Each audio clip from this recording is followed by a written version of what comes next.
बोलो जयकारा बोल मेरे श्री गुरु महाराज जी की जय। The 16th of February 2026।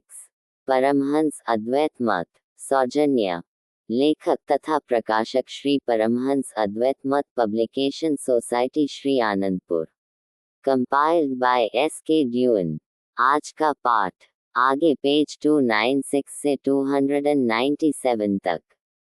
Shri 108 Shri Swami स्वरूप आनंद जी महाराज। मुख वचन 36 और 37।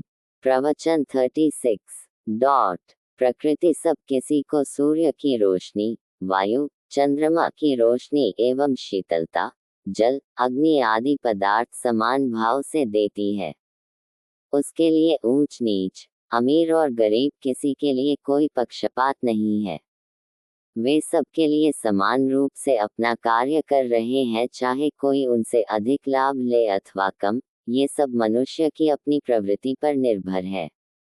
इसी प्रकार सत्यनाम जो पूर्ण सद्गुरु से ही प्राप्त किया जाता है, ये सत्यनाम सबके लिए समान प्रकाश देने वाला है।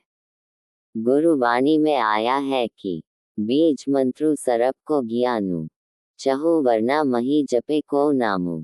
जो जो जपई तिसकी गति हुई, साध संगी पावे जनु कोई।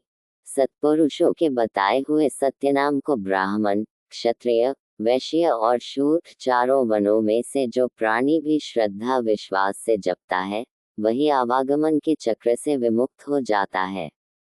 यहाँ ऊंच नीच, अमीर गरीब का कोई भेदभाव नहीं।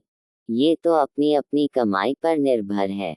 जो जितनी अधिक कमाई करेगा, उतना ही अधिक आत्मिक उन्नति की ओर बढ़ता जाएगा। अतएव इस सत्यनाम को सत्पुरुषों से प्राप्त कर इसकी कमाई करना ही मानव जीवन का ध्येय है। प्रवचन 37। दोनों भौहों के ऊपर मस्तक में त्रिकुटी का स्थान है। ये त्रिकुटी आकृति में लंका के तुल्य त्रिकोण सी बनी हुई है। लंका में पहुंचने वाले अकेले पवन पुत्र श्री हनुमान जी थे।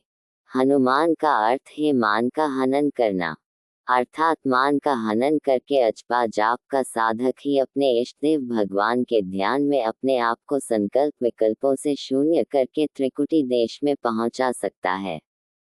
वहां पर ही सुरती रूपी सीता को भगवान राम का संदेश देगा और फिर अहंकार रूपी रावण के हाथों में जकड़ी हुई सीता को उसके पंजे से मुक्त कराकर राम से मिला सकता है।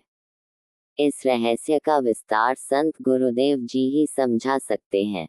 अगले पाठ में मुख प्रवचन 38 पेज 297 से आगे।